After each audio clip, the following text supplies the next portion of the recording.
प्रधानमंत्री नरेंद्र मोदी की देशवासियों से दूसरी बार अपील।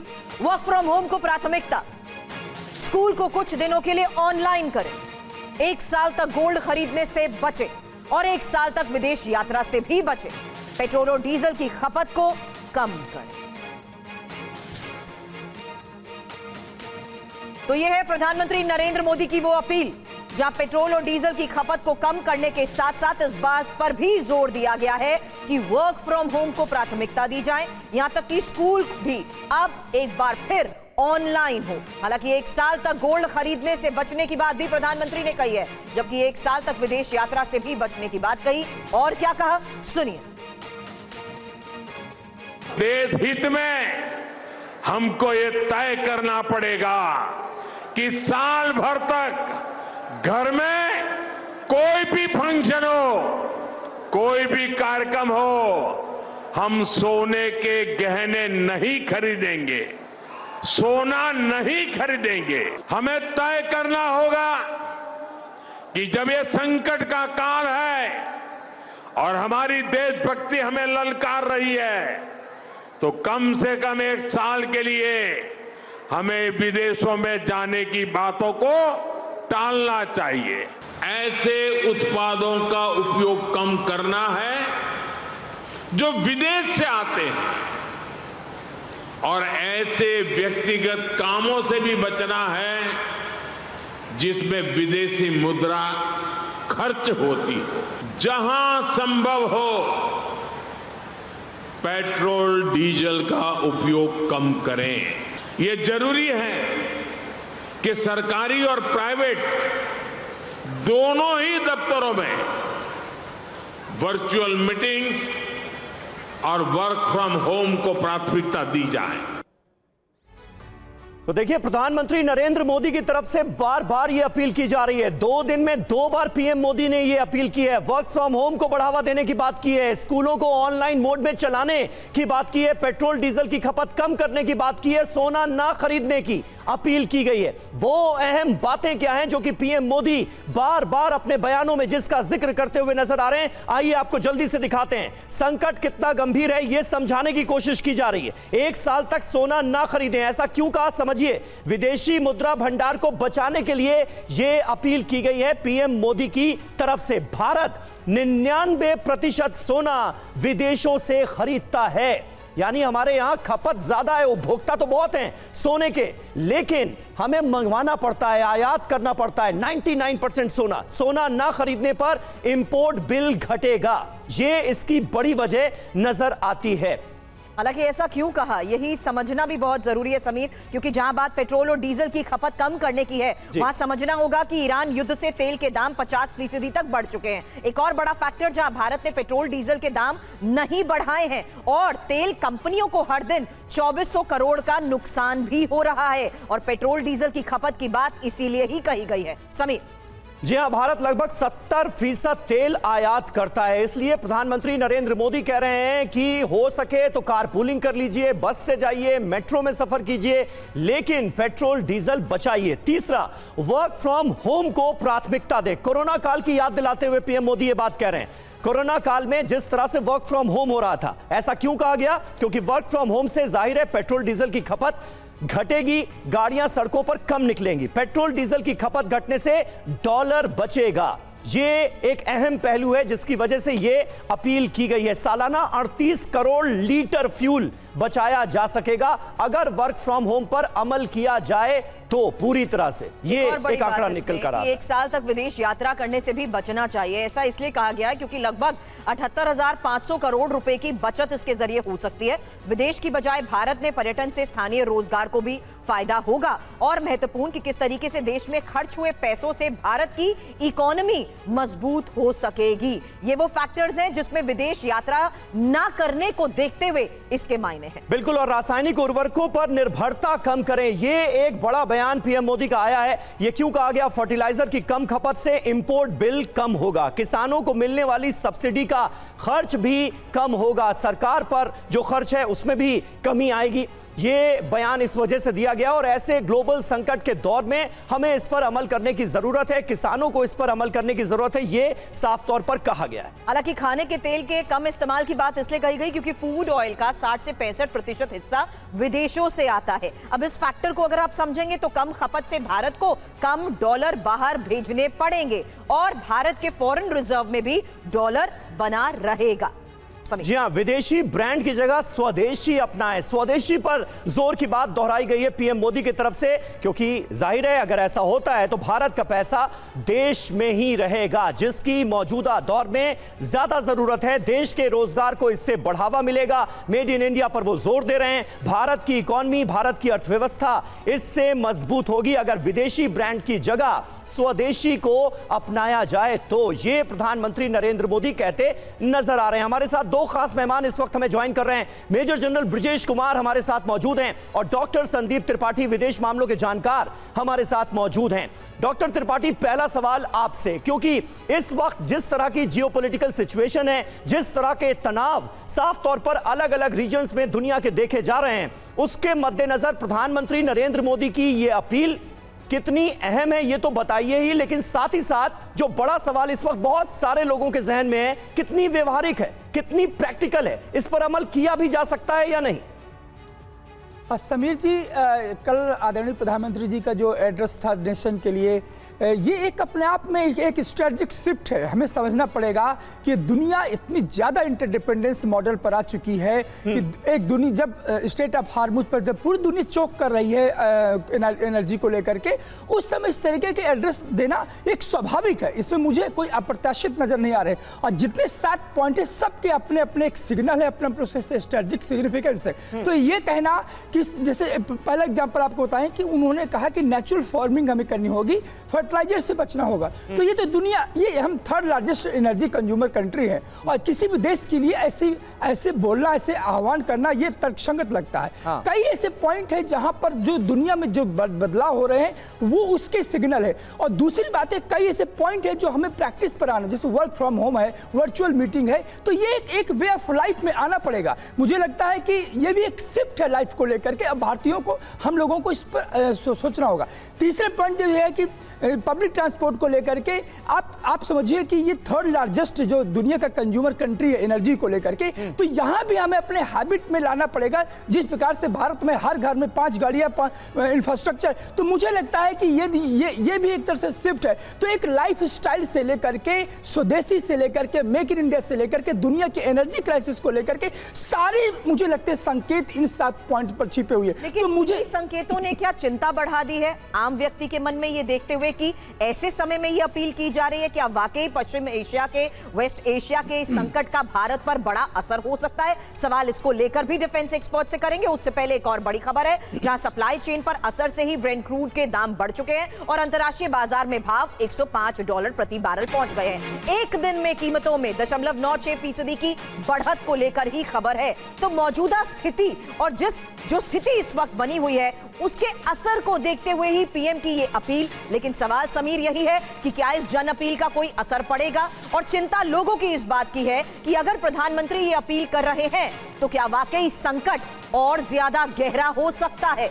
फिलहाल फैक्ट्स के साथ कुछ इंफॉर्मेशन वॉल पर डिटेल्स आपके सामने रखते हैं। समीर, बिल्कुल, देखिए प्रधानमंत्री नरेंद्र मोदी की अपील एक तरफ और दूसरी तरफ मौजूदा स्थिति क्या है ये हम आपको समझाने की कोशिश करते हैं, क्योंकि ये इंपॉर्टेंट तो है, अहम तो है, यानी कहीं ना कहीं संकट बड़ा तो है, ये भी नजर आता है। क्योंकि 2 दिन में 2 बार अपील की है प्रधानमंत्री नरेंद्र मोदी ने खुद।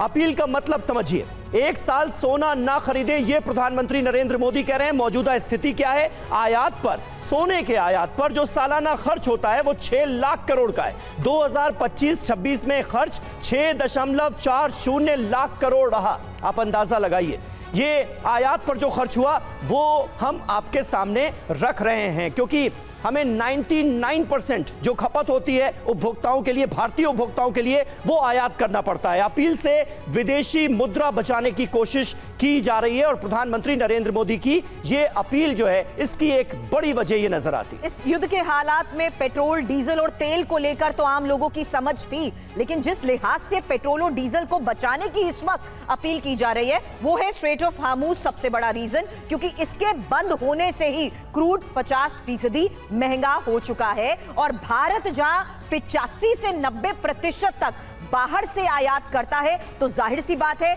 ये अपील बहुत मायने भी रखती है और ये इंपॉर्टेंट फैक्टर है जहां जल्द ये खर्च अब 17 लाख करोड़ तक पहुंच सकता है। समीर। बिल्कुल, और तीसरी इंपॉर्टेंट बात जो कही गई है पीएम मोदी की तरफ से कि विदेश यात्रा से बचें, फॉरेन टूर से बचें। मौजूदा स्थिति क्या है? 2023-24 में खर्च 2.72 लाख करोड़ था।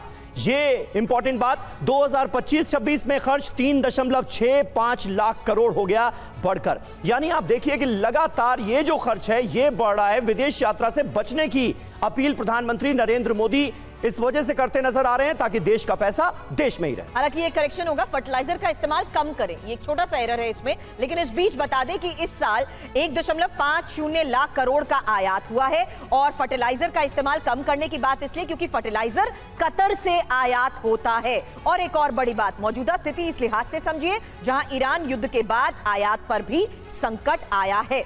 समीर। बिल्कुल, और खाद्य तेल की खपत कम करने की जरूरत की ओर भी ध्यान दिलाया पीएम मोदी ने। जरूरत का 60% कुकिंग ऑयल आज की तारीख में भारत आयात कर रहा है। खाद्य तेल की खपत से विदेशी मुद्रा बचेगी, ये सीधे तौर पर नजर आता है और यही वजह है कि प्रधानमंत्री नरेंद्र मोदी 2 दिनों में 2 बार ये बड़ी अपील देश से करते नजर। क्योंकि डिफेंस एक्सपर्ट समीर हमारे साथ है, इसलिए ब्रजेश सर सवाल आपसे इस लिहाज से जनता को समझा दिए कि क्या वाकई ईरान युद्ध का संकट इतना ज्यादा गहरा चुका है कि सब इसकी चपेट में है? भारत कहां स्टैंड करता है? इन तमाम फैक्टर्स को आपसे सवाल से पहले इसलिए रखा सर क्योंकि जन अपील का आपको लगता है एक बड़ा असर हो सकता है।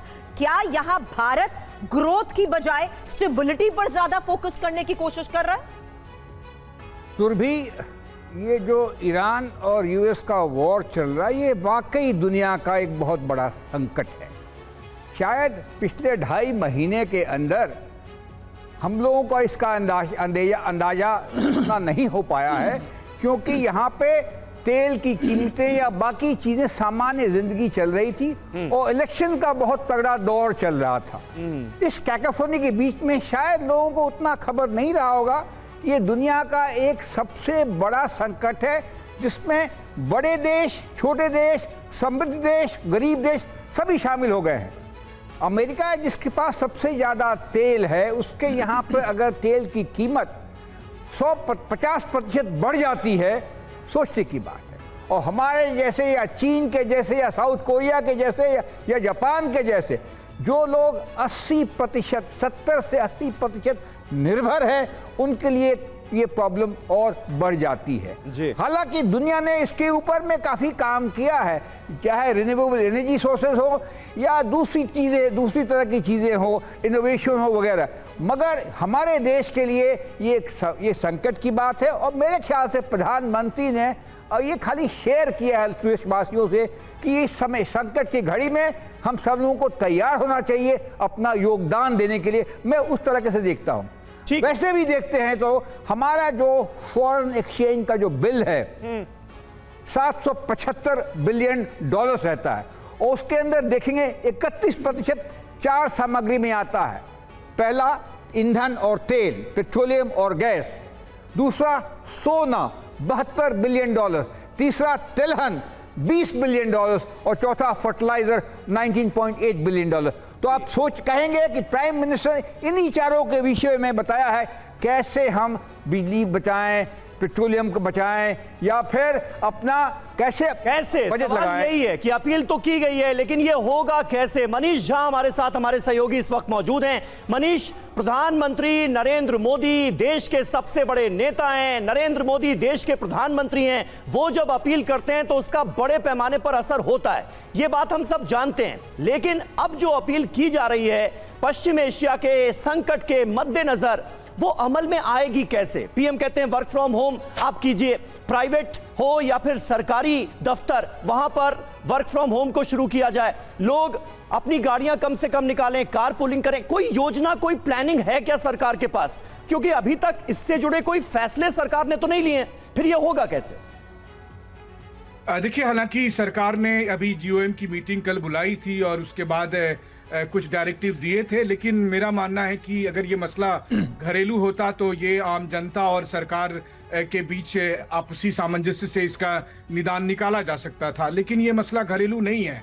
ऐसा नहीं है कि तेल मिल नहीं रहा है, तेल मिल रहा है, लेकिन हॉर्मुज स्ट्रेट में बने संकट की वजह से वो तेल और गैस या दूसरी चीजें आप तक नहीं पहुंच पा रही है। हाँ। और इसीलिए हर हालत में इसका निदान वहां निकालना होगा जो समस्या की जड़ में है। मतलब कुल मिलाकर अगर मैं आसान भाषा में कहूं तो अगर किसी का एक्सीडेंट हो जाए और वो बहुत दर्द से दुखी है तो आप पेन किलर देकर थोड़ी देर के लिए तो उसका दर्द कम कर सकते हैं, लेकिन उसका इलाज उसकी सर्जरी से ही हो सकता है। और वही बात है यहाँ पर कि मसला पश्चिम एशिया में है, मसला ईरान और अमेरिका के बीच युद्ध में है, तो उसमें इस तरह के उपाय भावनात्मक तौर पर अपील के लिए अच्छे हो सकते हैं या तात्कालिक तौर पर थोड़ी राहत दे सकते हैं, लेकिन इसका अस्थायी समाधान निकालने के लिए हमें तलाश करना होगा। और अस्थायी समाधान क्या है? देखिए, अभी कल रात में ही विदेश मंत्रालय ने आधिकारिक तौर पर कहा कि प्रधानमंत्री 5 देशों के विदेश यात्रा पर 15 तारीख से लेकर 20 तारीख के बीच में जा रहे हैं और भारत ब्रिक्स की अध्यक्षता करता है। तो बतौर ब्रिक्स अध्यक्ष हम चाहें तो रूस के साथ, चीन के साथ और इसके अलावा जो दूसरे कंट्री हैं, यूएई है, ईरान है, सबको बिठाकर कह सकते हैं कि देखिए, 2 मुल्कों की लड़ाई में पूरी दुनिया का नुकसान नहीं होना चाहिए, तो इसका निदान निकाला जाना चाहिए। तो मुझे लगता है कि भारत को इस वक्त बहुत अग्रेसिव जियोपॉलिटिक्स अपनाना चाहिए, बजाय इसके कि इस तरह के कुछ तात्कालिक उपाय किए जाए। दूसरी बात, एक इकोनॉमिस्ट के तौर पर अगर आप किसी से भी पूछिए तो मान लीजिए अगर आपने सोना नहीं खरीदा तो फिर ज्वेलरी इंडस्ट्री का क्या होगा? जब आप सोना खरीदते हैं, आपके देश में सोना रहता है, तो उससे रुपए और वर्सेस डॉलर का मूल्य निर्धारित होता है। तो अगर आपके सेंट्रल बैंक में सोना नहीं होगा तो आज जो रुपए 95 रुपीस का है वो कल के दिन में 150 रुपए पर डॉलर हो जाएगा। तो उसका आप क्या करेंगे? तो इस तरह की तमाम चीजें हैं, तमाम दिक्कतें हैं। भारत इस वक्त एक इमर्जिंग इकोनॉमी ही नहीं, दुनिया की तीसरी सबसे बड़ी अर्थव्यवस्था बनने की विदेश मामलों की जानकारी इस वक्त हमारे साथ है मनीष आपी की बात को आगे बढ़ाते हुए संदीप सवाल ये कर रही हूं, भारत के सामने आर्थिक चुनौती है क्या? क्योंकि उसी आर्थिक चुनौती को देखते हुए जो बात मैंने कही, आप ग्रोथ पर नहीं, स्टेबिलिटी पर इस वक्त भले ही हालात को देखते हुए फोकस कर रहे हैं, ये अपील उसी का सबसे बड़ा नतीजा है। वो आर्थिक चैलेंजेस भारत के सामने क्या हो सकते हैं युद्ध के इस संकट को देखते हुए?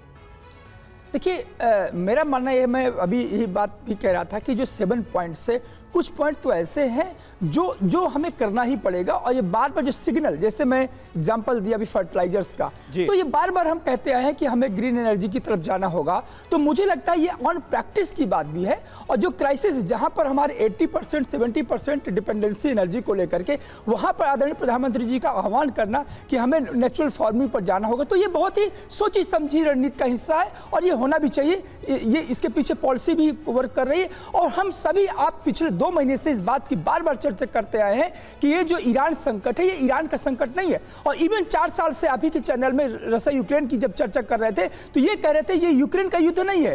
तो मुझे लगता है कि आज ये बात समझ में आ चुकी है और ये तय हो चुका है कि दुनिया के किसी भी कोने पर जो संकट है उसका प्रभाव भारत के हर नागरिक पर पड़ेगा। और समीर, आप भी इस बात को अग्री करेंगे कि इस तरीके की सिग्नलिंग बहुत बड़ा असर भी डालती है। और मैं जानती हूं समीर, आपकी इस वक्त बाजार पर भी इसीलिए नजर होगी। बिल्कुल, और बाजार पर इसका बड़ा असर पड़ता हुआ नजर आ रहा है। एक तो 2 इसके बड़े रीजंस देखने को मिल रहे हैं। एक तो डोनाल्ड ट्रंप ने जो ईरान का प्रस्ताव ठुकराया और दूसरा प्रधानमंत्री नरेंद्र मोदी की ये अपील, एक नेगेटिव सेंटिमेंट बाजार में नजर आ रहा है जिसकी वजह से बाजार गोते लगाता हुआ दिख रहा है। वहीं प्रधानमंत्री मोदी की 1 साल सोना नहीं खरीदने की अपील पर मुंबई के लोगों का रिएक्शन क्या है, उनकी क्या प्रतिक्रिया है, जवेरी बाजार से ये ग्राउंड रिपोर्ट आपको दिखाते हैं।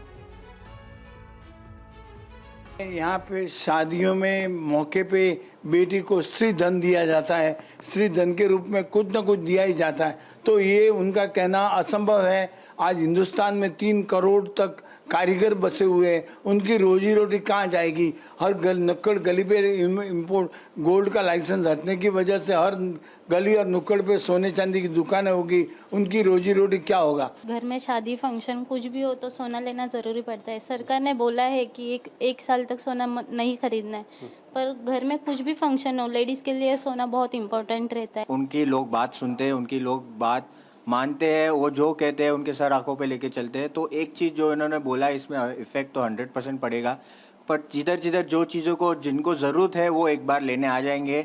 जो रेगुलर शॉपिंग करते हैं, इन्वेस्ट करते हैं, उन लोग की अपलोड फुटफॉल थोड़ी कम हो जाएगी, इफेक्ट भले इंडस्ट्री पे पड़ेगा, पर अगर देश का भला होता है तो ठीक है, इसमें भी देख के कर लेते हैं। कोरोना काल ऐसा था कि उसमें तो आदमी को एक बजे टच नहीं करना इस हिसाब का था, तो वो वर्क फ्रॉम होम ठीक था। लेकिन आज जो वर्क फ्रॉम होम है पूरा होना संभव नहीं है। देश के लिए जो भी आवश्यक होगा वो हमारे प्रधानमंत्री ने पिछले 12 सालों में किया है, और उन्होंने जो भी किया है वो देश से हमेशा ही जुड़ा रहा है। और मैंने भी उनकी अपील सुनी, और हम सब लोगों ने डिसाइड यही किया हुआ है कि हमारी 5 गाड़ियां हैं, तो हम 4 भाई अब 2 गाड़ी में चलेंगे। समीर, ये वर्ड मैंने सिग्नलिंग इसीलिए कहा था क्योंकि जनता के बीच जो सिग्नल पहुंच रहे हैं वो समझना जरूरी है। इस जन अपील का असर क्या होगा ब्रजेश सर, ये सवाल तो आपसे किया, लेकिन इसके जरिए, इस अपील के जरिए क्या लोगों तक ये बात नहीं जा रही कि कहीं ना सही संकट और ज्यादा गहरा हो सकता है, जिसका आम लोगों पर बड़ा असर देखने को आने वाले दिन में मिलेगा? ब्रजेश सर, देखिए, पॉलिटिकल लीडरशिप आमतौर पे प्लेन स्पीकिंग नहीं करती, सब चीज को काउच करती है अच्छी भाषा में। अभी हालत तो ये भी देखिए, जितनी पॉलिटिकल पार्टीज हैं उन्होंने कितना फ्रीबीज दिए हैं हर एक साल दर साल इलेक्शंस के बीच में, तो उनकी हालत, जो देश की इकोनॉमिक हालत पे तो असर है ही। अब उससे कैसे छुटकारा पाया जाए, शायद ये रास्ता निकाला जा रहा है। मगर 2-3 चीज गौर करने की बात है। देखिए, पूरी दुनिया में, विश्व में हिंदुस्तान ही ऐसा देश है जिसके पास सोने की हवस है लोगों के पास। अदरवाइज इकोनॉमिक्स से बात कीजिए तो कहते हैं gold and land are dead investment, क्योंकि वो मल्टीप्लाई नहीं करते इकोनॉमिक साइकिल को, लेकिन वो हमारे लिए एक हवस है। हम खरीदते हैं विपत्ति के लिए, शादियों के लिए, दान के लिए, किसी कारण से। तो ये मेरे ख्याल कल्चरल इशू भी है जो संभालना पड़ेगा। जहाँ तक दूसरी बात थी, कोविड के दिनों में हम लोगों ने बहुत अच्छा काम किया था। विद वर्क फ्रॉम होम हो, गाड़ियां नहीं चलती थी, बसेस भी नहीं चलती थी, सरकारी दफ्तर हो, प्राइवेट अनुसंधान हो, तो एक बार शायद बेल्ट टाइट करने की आवश्यकता आन पड़ी है। और मेरा ख्याल है क्योंकि ये कोविड भी 4-5 साल पहले फ्रेश है लोगों के दिमाग में, तो ऐसी दिक्कतें नहीं होंगी। आप कह रहे हैं कि लोगों के लिए इस हालात को प्रोसेस करना ज्यादा डिफिकल्ट नहीं होगा, इसलिए उस जन अपील को देखते हुए लोगों को यह समझना भी जरूरी है, जिसके तहत ये प्लानिंग की जा रही है। हालांकि अगली खबर पर मैं जानती हूं समीर आप सवाल लेंगे, उससे पहले खबर बता दूं, क्योंकि इस तेल की आग ने बाजार का मूड बिगाड़ दिया है और डॉलर के आगे रुपया पस्त हो चुका है। $1 की कीमत 95 रुपए के पार हो गई है, और यही लगातार हम एक्सपर्ट्स के साथ भी चर्चा कर रहे हैं कि इस हालात के असर को देखते हुए कितना उतार चढ़ाव बाजार में देखने को मिल रहा है। और बड़ी खबर इस वक्त यही आ रही है कि तेल की आग ने बाजार का मूड बिगाड़ दिया है। तो देखिए, विदेशी मुद्रा में संकेत छिपा हुआ है। आपको बताते हैं पूरी खबर क्या है। आरबीआई की तरफ से, रिजर्व बैंक ऑफ इंडिया की तरफ से क्या बताया गया है। मौजूदा विदेशी मुद्रा भंडार $691 बिलियन का है, लगभग इतना है विदेशी मुद्रा भंडार। फरवरी की शुरुआत में $728 बिलियन के लगभग था। विदेशी मुद्रा में कमी आई है कितनी? $37 बिलियन की।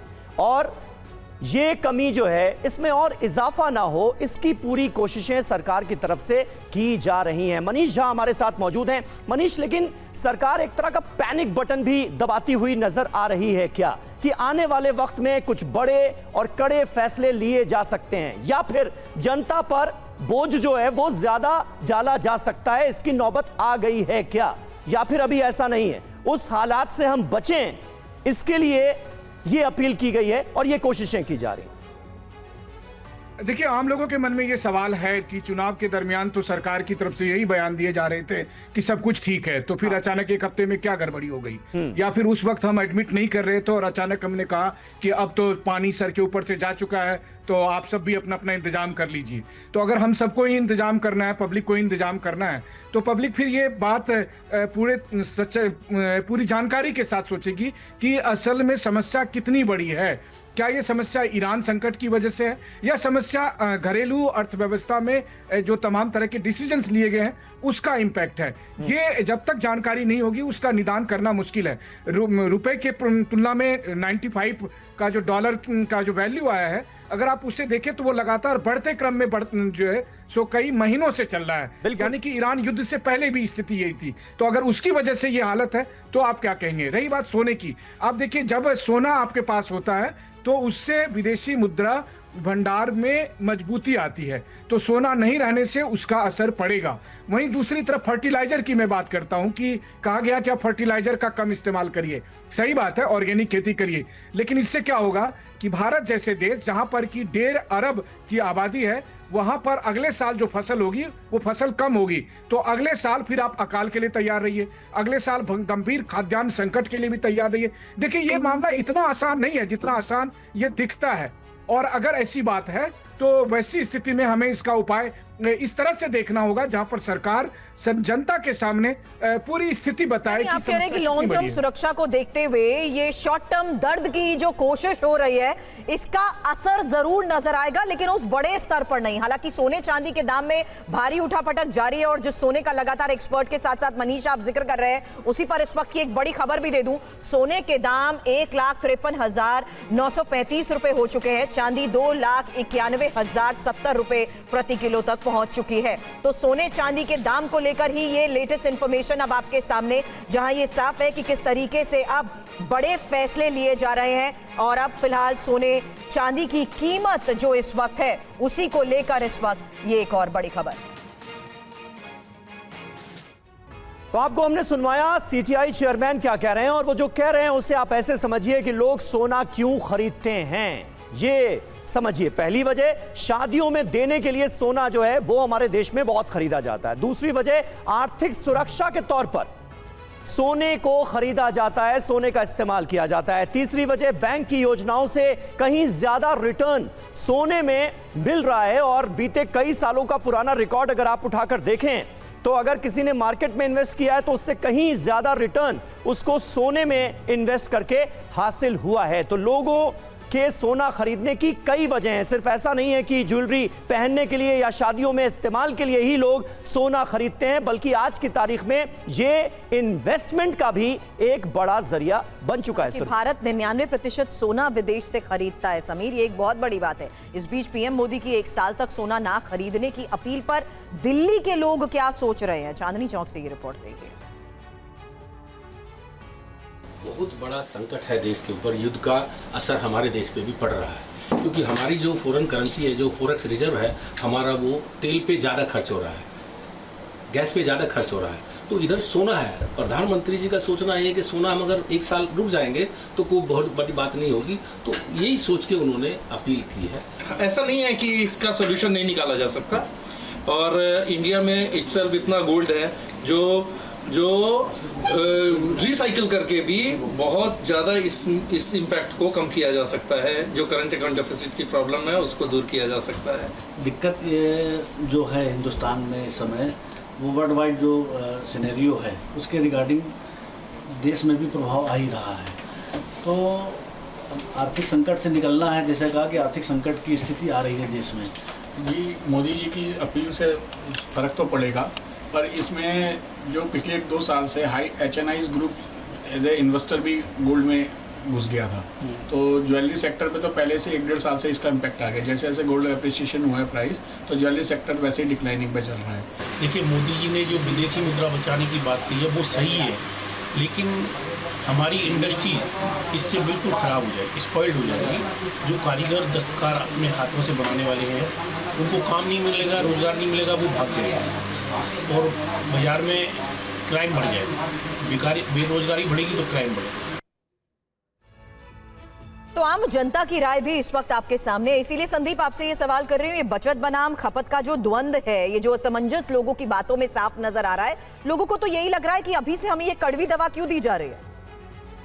देखिए सुरभि जी, इसमें जो कंसर्न है, जिस बात को लेकर के चिंता है, ये बात अभी आपने दिखाया, वो भी कह रहे हैं कि कहीं ना कहीं ये इशू जो है फॉरेन अफेयर से जुड़ा हुआ मुद्दा है कि इंपोर्ट बिल हमारा घटेगा गोल्ड को लेकर के, और इसीलिए वो समझते हैं कि आदरणीय प्रधानमंत्री जी ने आह्वान किया तो कहीं ना कहीं ये फॉरेन रिजर्व्स को लेकर के है। लेकिन ये जो गोल्ड है, ये गोल्ड हमेशा हम सब जानते हैं, और हम अभी डिस्कस भी करें कि ये महज एक इंडस्ट्री नहीं है, ये भारत के अस्मिता से जुड़ा हुआ ये इंडस्ट्री है। तो इसीलिए ये पॉइंट आदरणीय प्रधानमंत्री जी बोले तो मुझे लगता है पूरे देश में एक तरह से ट्रिगर पॉइंट हो गया कि आखिर ऐसा क्यों।